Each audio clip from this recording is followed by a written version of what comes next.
নমস্কার দর্শকবৃন্দ, এই মুহূর্তে সমস্ত শিক্ষক শিক্ষিকাদের জন্য একটি গুরুত্বপূর্ণ আপডেট আমি আপনাদের সঙ্গে শেয়ার করতে চলেছি।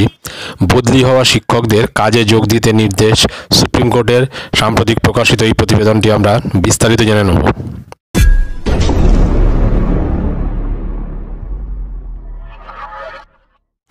মাধ্যমিক স্তরের সহকারী শিক্ষক মামলায় বদলি হওয়াদের আপাতত কোনো সুরাহা হলো না। কাজে যোগ দিতেই নির্দেশ দিল সুপ্রিম কোর্ট। একই সঙ্গে জানিয়ে দিল, শিক্ষকদের অনিচ্ছা সত্ত্বেও রাজ্য সরকার যেভাবে দূর দূরান্তে বদলি করছে তা বিস্তারিতভাবে শুনানির প্রয়োজন।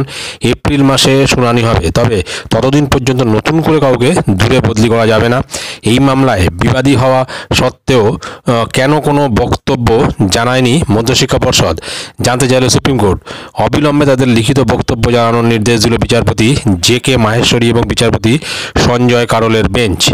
2017 সালে এক সংশোধনীর মাধ্যমে West Bengal school service commission আইন 1997 একটি ধারা অর্থাৎ 10C, তার জেরে শিক্ষকদের দূর দূরান্তে বদলি করা হচ্ছে বলেই অভিযোগ।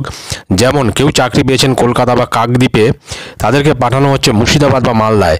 তাই আইনের এই ধারাকে চ্যালেঞ্জ করে সুপ্রিম কোর্টে মামলা করেছে secondary teachers and employees association, সেটা।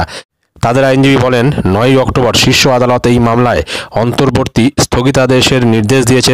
সেই মতো দূর দূরান্তে নয়, পাশের স্কুল বা পার্শ্ববর্তী জেলায় বদলি মেনে নিতে আপত্তি নেই। কিন্তু যারা 2017 সালের আইন সংশোধনের আগে থেকে শিক্ষকতা করছেন কিন্তু অন্তর্বর্তী নির্দেশের আগে দূরে বদলি করা হয়েছে, তাদের বাড়ি কাছের জেলায় ফিরিয়ে আনা হোক। যা শুনেই বিচারপতি সঞ্জয় কারোলের নির্দেশ, এখন হবে না, যান কাজে যোগ দিন। রাজ্য সরকারের আইনজীবী বলেন, সুপ্রিম কোর্ট যা বলবে সেই মতোই ব্যবস্থা নেব।